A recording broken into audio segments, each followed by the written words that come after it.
Breaking news. Experium echo park యజమాని రామ్దేవరావుపై సంచలన ఆరోపణలు చేశారు రైతులు. తమను భయభ్రాంతులకు గురి చేస్తున్నాడని ఆరోపిస్తున్నారు.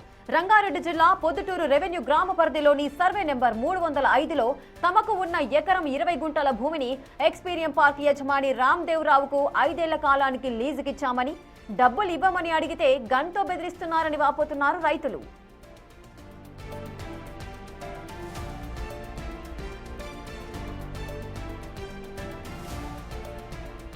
ఇచ్చిన చింత చెట్లు ఉన్నాయి, 2 చింత చెట్లు, జీడి చెట్లు అన్నీ ఉన్నాయి. అన్నీ వేకేసిండు. వేప చెట్లు కూడా కట్టదాలిపడి మస్తు ఉన్నాయి.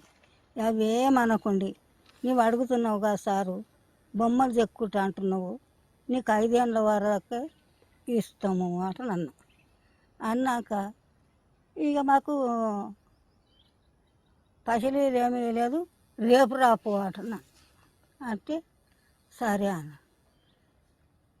వస్తే మా మీదకి గన్ను ఏమన్నది అంటాను వచ్చింది రాటాను. అప్పుడు పెట్టలేరు గుంట. మళ్ళీ నాడు వచ్చిన తెల్లని దాకా గుంత. నీ మీద కూడా గన్ను పెట్టిండా? తెల్లని దాకా గుంత. పైసలు అడిగితే గన్ను పెట్టిండా?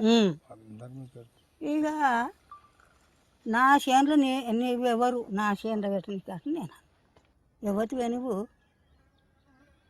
అట్లా బొమ్మ వేస్తున్నాడు. ఇక నేను ఏమనలేను. ఇక ఆ గన్ను చూసి బూలు పట్టింది. ఇక గుంత తెల్లని దాకా పెట్టింది. పగలు పెట్టలేను, తెల్లని దాకా గుంత పెట్టి ఎక్కడ మట్టి గడ్డలు పోసిండు, మిద్దెలు గడ్డలు. ఓకే. నేను ఫోన్ చేస్తే కూడా నాకు రామ్దేవ్ నన్ను తిట్కము సురువు పెట్టిండు. అరే మెంటల్, నువ్వు ఏం మాట్లాడుతున్నావు, నువ్వు ఏమి కూడా పికపోరానా, నువ్వు గుంతలకు అయితే రారా కొడుకు, నీ పని చేస్తాడని అన్నాడు సార్. నేను చేయలేని చిన్ను అని, నేను రేఖ డాక్టర్ దున్ను కూడా బతుకుతాను. నేను డాక్టర్ కష్టపడుకు నేను రూపాయి 2 రూపాయలకు బతుకుతున్నా సార్. నేను ఎప్పుడైనా పార్కులకు పోయి అడిగినావా పైసలు? నేను పార్కులకి నన్ను రాగలేదు సార్. నన్ను పార్కులకి దుబ్బేసిరు ఎవరు వాచ్మెన్. అది వాచ్మెన్లో కూడా కొట్టుమంట కూడా చెప్పింది సార్. వాచ్మెన్లకు కొట్టుమంట కూడా చెప్పింది సార్. కొట్టుమంట కూడా చెప్పి దొబ్బిరు కూడా. ఇదే భూమిలో కూడా కొట్లాట అయింది ఆయన నాకు సార్. ఆయన మీరు గురికొస్తే నేను చెప్పి తీసుకొని నేను ఒకటి కొట్టడానికి పోయాను. నా ఉద్దేశం సార్, నాకు గుంతు కొట్టినందుకు బాధ సార్. నేను ఫోన్ చేసి మాది భూమి రామ్దేవ్ కబ్జా చేసిండు, భూమిలోకి రాణిస్తలేడు. ఎందుకంటే మాకు నక్షల తవ్వు ఉన్నది కూడా బంద్ చేయించేసిండు. పైసలు ఇవ్వమంటే పైసలు ఇస్తలేడు. ఆల్రెడీ కాగితాలు రాసేసుకున్నారు. 2 సార్లు పోతే 2 సార్లు ఇదైంది. అంతేకాదు, ఒరిజినల్ లీజు పత్రాలు ఇవ్వకపోగా వాటిపై 5 ఏళ్లకు బదులుగా 99 ఏళ్లకని రాసుకున్నారని ఆరోపిస్తున్నారు. అదేమని అడిగితే బండబూతులు తిట్టడం, గన్తో బెదిరించడం చేస్తున్నారని ఫైర్ అయ్యారు. సెక్యూరిటీ వాళ్లతో కొట్టించారని ఆరోపిస్తున్నారు రైతులు. తామంతా పేదవాళ్లమని, రామ్దేవరావు తమ భూములు ఇవ్వకపోతే ఆయన పేరు చెప్పి చనిపోతామంటూ ఆవేదన వ్యక్తం చేస్తున్నారు రైతులు.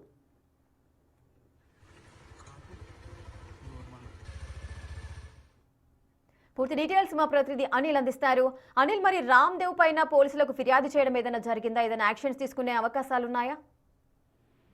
రేఖ, మీరు చెప్పినట్టుగా ఎక్స్పోరియం సంబంధించిన పార్క్ యజమాని రామ్దేవ్ రావు అక్కడి రైతుల పైన దాడికి పాల్పడ్డాడని చెప్పేసి, గన్నుతో బెదిరించాడని చెప్పేసి కూడా అక్కడి రైతులైతే ఆవేదన వ్యక్తం చేసిన పరిస్థితి మనకు కనిపిస్తుంది. రంగారెడ్డి జిల్లా చేవెళ్ళకి సంబంధించి రంగారెడ్డి జిల్లా శంకర్పల్లి మండలం పొద్దుటూరు గ్రామం సంబంధించిన రెవెన్యూ పరిధిలో గల ఎక్స్పోరియం ఇకో పార్క్ యజమాని చుట్టుపక్కల ఉన్నటువంటి రైతులని భయభ్రాంతులకు గురి చేస్తున్నాడని చెప్పేసి అక్కడి రైతులైతే వాపోయిన పరిస్థితి మనకు కనిపిస్తుంది. అక్కడ రైతులు మాట్లాడుతూ కూడా ఆ యజమానికి సంబంధించి లీజ్ కన్ తీసుకొని ఒరిజినల్ పత్రాలు కూడా ఇవ్వకుండా లీజ్ కన్ తీసుకున్నాడు, 5 సంవత్సరాలు అని చెప్పేసి 99 సంవత్సరాలు రాపించుకున్నాడు అని చెప్పేసి కూడా వాళ్ళు ఆవేదన వ్యక్తం చేసిన పరిస్థితి మనకు కనిపిస్తుంది. అందులో భాగంగానే రైతులు కూడా ఆవేదన వ్యక్తం చేస్తూ వాటికి సంబంధించి వివరాలు అడిగేందుకు వెళ్లిన క్రమంలో వారిపైన గన్నుతోటి బెదిరిస్తూ కూడా ఆయన ఆ దాడికి పాల్పడ్డట్టుగా కూడా ప్రెసెంట్ అయితే మనకు అందుతున్న సమాచారం. అంటే గన్నుతోటి బెదిరించాడు, ఆ తర్వాత బండబూతులు తిడుతూ బూతులతోటి మాట్లాడుతూ కూడా వాళ్ళ పైన తిట్టినట్టుగా కూడా తెలుస్తుంది. కాబట్టి దీనికి సంబంధించి వాళ్ళు